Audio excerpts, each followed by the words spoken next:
नमस्कार, मैं हूं अंजलि और आप देख रहे हैं देवी पूजक टाइम्स लाइव टीवी न्यूज। तो चलिए शुरुआत करते हैं आज की मुख्य खबर से। सदन में बजट पर चर्चा के दौरान पक्ष विपक्ष में कहा सुनी, एक दूसरे को कहा कौरव पांडव। झारखंड विधानसभा में बीते कल अजीबोगरीब नजारे देखने को मिले।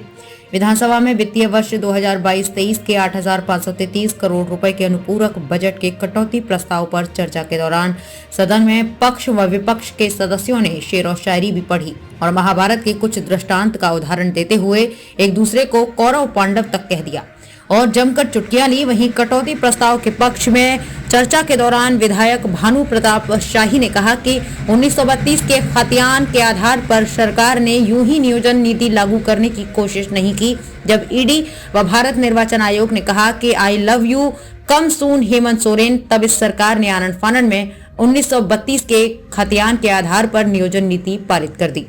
विधानसभा का विशेष सत्र बुलाकर उसे भी पास करवा दिया। इस महागठबंधन की सरकार ने इस नीति को 2024 के चुनाव के लिए बचा कर रखा था, जिसका भंडाफोड़ पहले ही हो गया और ये नीति हाईकोर्ट में टिक नहीं पाई। आगे उन्होंने ये भी कहा कि इसकी एक मूल वजह यह है कि ये नीति भेदभावपूर्ण, त्रुटिपूर्ण व तुष्टिपूर्ण की राजनीति से प्रेरित थी।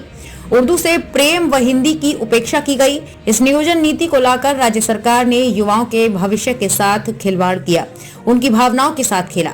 विधायक भानु प्रताप शाही ने हाईकोर्ट से इस नीति के खारिज होने के बाद इंटरनेट मीडिया पर चल रहे मीम्स की भी चर्चा की और सदन में पढ़कर सुनाया भी, जिसके मजे लेकर संपूर्ण विपक्ष ने मेज भी थपथपाया। भानु ने राज्य की विधि व्यवस्था व रोजगार पर सरकार को घेरने की कोशिश की और कहा कि पूर्व की सरकार ने 1 लाख को नौकरी दी, इस सरकार ने 5 लाख नौकरी का वादा किया और केवल 357 को ही नौकरी दे सकी।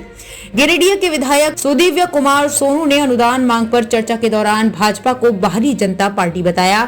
उन्होंने कहा कि भाजपा जिसके लिए घड़ियाली आंसू बहा रही है, उनके लिए बनी नियोजन रीति को रद्द करवाया।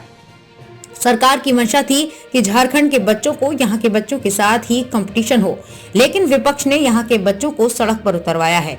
यूपी व बिहार के लोगों को लाकर शिकायतकर्ता बनवाया। हाईकोर्ट से नियोजन नीति का रद्द होना राज्य के 7 लाख बच्चों के मातम का दिन है और सदन में इस पर गंभीरता से विचार होना चाहिए। सरकार राज्य के युवाओं को बताएगी और उनके आंसू को भी पहुंचेगी जो उनके लिए घड़ियाली आंसू बहा रहे हैं। उन्होंने ही पिछले दरवाजे से नियोजन नीति को रद्द करवाया है। खबरों में अब तक के लिए